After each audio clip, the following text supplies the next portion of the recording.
8 policías y funcionarios no fueron arrestados por robar, ni por corrupción común, sino por algo peor: entregar el corazón del sistema de seguridad al crimen organizado, y todo quedó grabado. Lunes 11 de agosto de 2025. Mientras los niños cruzaban la calle hacia la escuela y las primeras tiendas levantaban sus cortinas, más de 600 elementos federales y estatales rodeaban Santiago Pinotepa Nacional, Oaxaca. No hubo anuncio, no hubo advertencia, no hubo negociación. Era el inicio de la Operación Sable, un golpe quirúrgico diseñado para recuperar el municipio desde adentro, pero ¿recuperarlo de quién? La respuesta heló a todos: del propio sistema de seguridad pública. El C2, Centro de Videovigilancia Municipal, no vigilaba a los criminales, les servía. 2 operadores, hoy detenidos, habían creado 5 cuentas espejo que transmitían en tiempo real las imágenes a personas sin autorización. Eso significaba que mientras un operativo salía, ellos ya lo sabían, que cuando una patrulla se movía, alguien ya había marcado su ruta, y que Pinotepa no estaba bajo vigilancia, estaba vigilada por el enemigo. La fiscalía confirmó algo más grave: armas sin registrar, permisos falsos, listas de turnos alteradas, nexos directos con grupos criminales locales. Y en un rincón del C2, un USB reveló lo que nadie imaginaba: grabaciones duplicadas, mensajes cifrados, un mapa físico del municipio con zonas sin vigilancia, rutas de escape y casas marcadas como seguras. Una de ellas era una escuela primaria. Pero lo más escalofriante fue un video captado por accidente. Un jefe regional del crimen entrando por la puerta trasera de la comandancia, recibido con un abrazo. Desde Ciudad de México, Omar García Harfuch fue informado en tiempo real. Su respuesta fue breve, pero contundente. Hoy el Estado responde con toda su fuerza. No vamos a ceder ni un metro más. Era apenas el inicio. Y lo que faltaba por descubrir dentro del C2 iba a superar todas las hipótesis previas. Pero la grieta que destapó toda la red no fue un operativo ni una filtración masiva. Fue un simple error técnico, y estaba a punto de cambiarlo todo. A mediados de julio, un reporte interno del Secretariado Ejecutivo del Sistema Estatal de Seguridad Pública detectó algo extraño. El C2 de Pinotepa tenía 5 sesiones activas desde distintos dispositivos, cuando por ley solo podía existir una. La alerta quedó registrada como posible violación de protocolo. Nada grave, hasta que un técnico en Oaxaca capital hizo la pregunta clave: si hay cuentas espejo, ¿quién más está viendo todo? Y más importante, ¿desde dónde? Ahí comenzó la cadena. Llamadas, cruces de informes de inteligencia, revisión de registros. Los nombres aparecieron: 2 operadores del C2, 4 policías municipales, un funcionario administrativo, todos con movimientos sospechosos, todos con permisos alterados, todos unidos por lazos familiares o cercanos. La duda ya no era si había filtración, sino cuánta información ya se había entregado. Entonces surgió otra prueba. Uno de los operadores fue grabado en una cafetería, compartiendo capturas del C2 con un hombre no identificado. Intentaron borrar la imagen del sistema, pero una copia quedó en el respaldo diario. El receptor fue identificado. No era funcionario, no era policía, no era proveedor autorizado. Era un civil con antecedentes por portación de arma y vínculos con una célula del crimen. A partir de ese momento, la investigación dejó de ser discreta. A las 8:42 de la mañana del operativo, la Agencia Estatal de Investigaciones entró por la puerta lateral del C2, sin disparos, sin gritos, solo una orden: apagar los monitores y detener a quienes los manipulaban. Uno de los operadores, Ernesto N., intentó borrar registros. Fue esposado con las manos aún sobre el mouse. Mientras tanto, en la comandancia municipal, 4 policías eran interceptados al salir de turno. Iban armados, 2 no tenían licencia vigente. En sus celulares, mensajes recientes con números de Acapulco. Llaman de los clips de la cámara 7. Patrulla 3 confirma el depósito. Las transferencias iban de 7,000 a 15,000 pesos semanales. Siempre los miércoles, siempre después de actualizar los horarios de vigilancia. Era un patrón. Un sistema, y el cártel Jalisco Nueva Generación estaba detrás. En los teléfonos había videos compartidos vía WhatsApp desde el C2, rutas omitidas en rondines y hasta un documento con sello oficial señalando cámaras en mantenimiento, que en realidad funcionaban perfectamente. Esa hoja estaba en la mariconera personal de un agente detenido.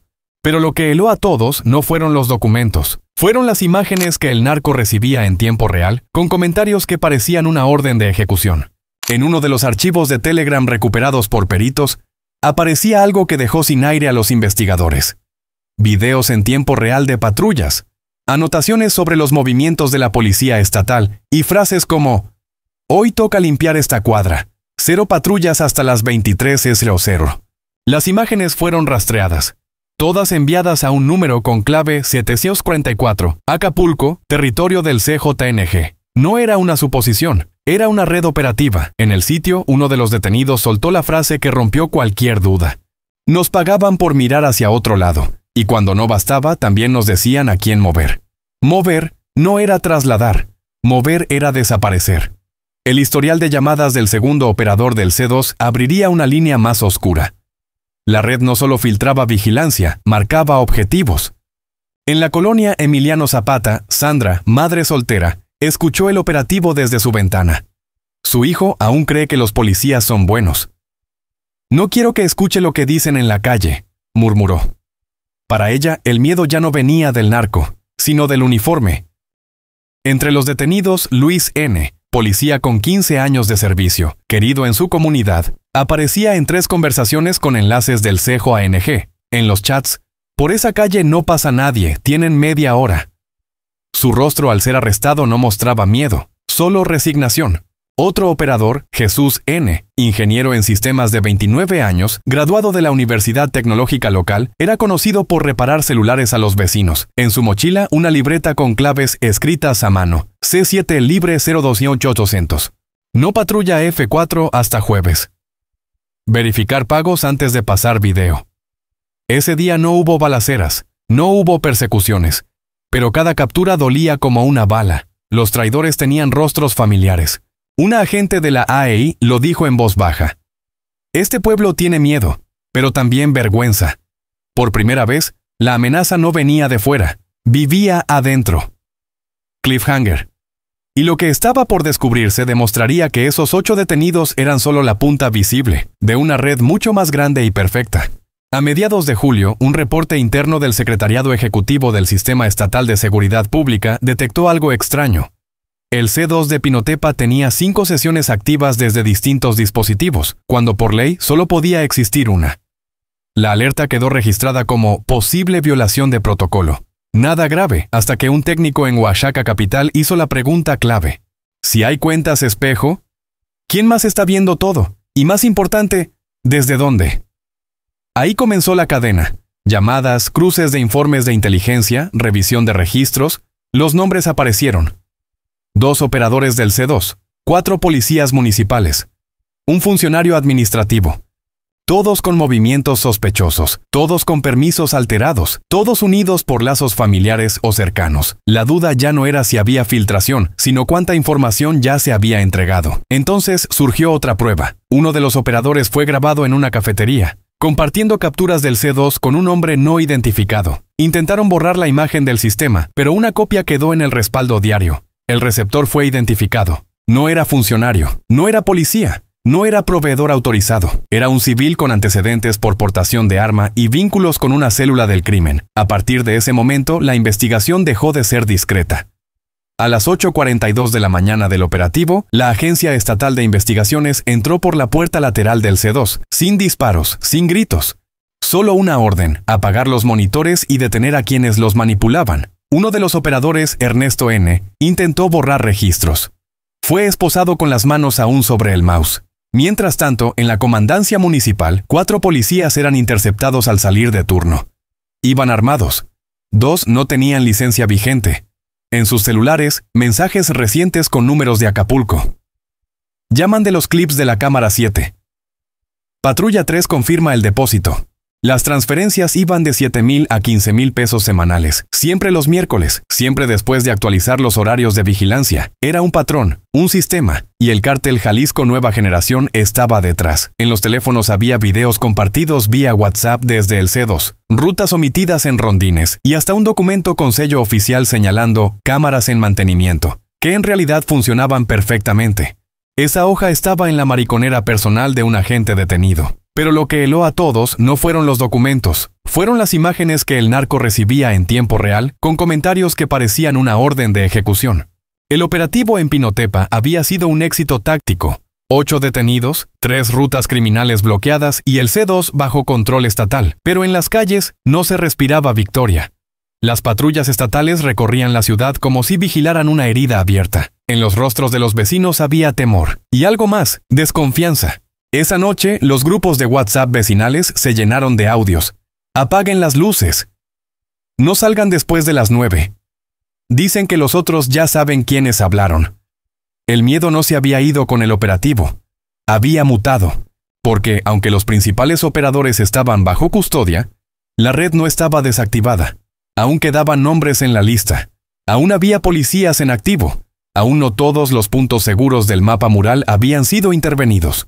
En un solo día, 4 negocios cerraron indefinidamente. Un restaurante retiró sus cámaras privadas por precaución. Una secundaria cambió su horario vespertino. La sensación era clara. El Estado había llegado, pero el crimen no se había ido. En las primeras 48 horas después del operativo, 2 personas intentaron huir del municipio. Un policía con licencia vigente, un chofer del área de servicios municipales. Ambos fueron detenidos en filtros de seguridad. Uno portaba una USB con más videos y una lista distinta. Esta vez no eran turnos ni rutas, eran nombres de vecinos, testigos y denunciantes. Mientras tanto, el eco de Pinotepa comenzó a sentirse en otros municipios. En Yamiltepec, un comandante pidió licencia repentina. En Puerto Escondido, un operador del C2 renunció por motivos personales. En Acapulco, las autoridades detectaron conexiones simultáneas a 3 sistemas de videovigilancia desde la misma IP. El modelo estaba en marcha, y Pinotepa había sido solo la primera ficha en caer. En una sesión cerrada, Harfuch lo dijo sin rodeos. Esto no se resuelve con una redada. Se resuelve con vigilancia institucional sostenida y con valentía de los estados. Pero esa valentía tenía precio. En redes sociales comenzaron a circular mensajes anónimos, capturas de pantalla y frases codificadas: quien habla, desaparece. La guerra ya no se libraba con fusiles, sino con información y miedo. En un sótano de bodega asegurada, la fiscalía encontró una evidencia que cambiaría el enfoque del caso. Una hoja impresa anotada a mano, con nombres y marcas como resiste, Bo.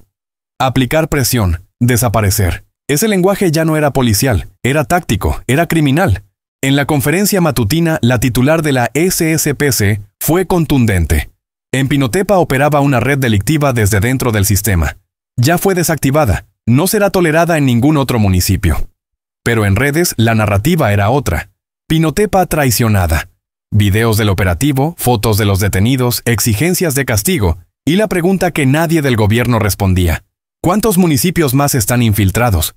Expertos en seguridad advirtieron en foros especializados: este no es un caso aislado, es un síntoma de la descomposición de los controles municipales, porque la tecnología del Estado, cámaras, radios, mapas, fue usada para proteger al crimen, y nadie lo notó, o nadie quiso notarlo. Un editorial lo resumió así: el enemigo no irrumpió con armas, entró con contraseña.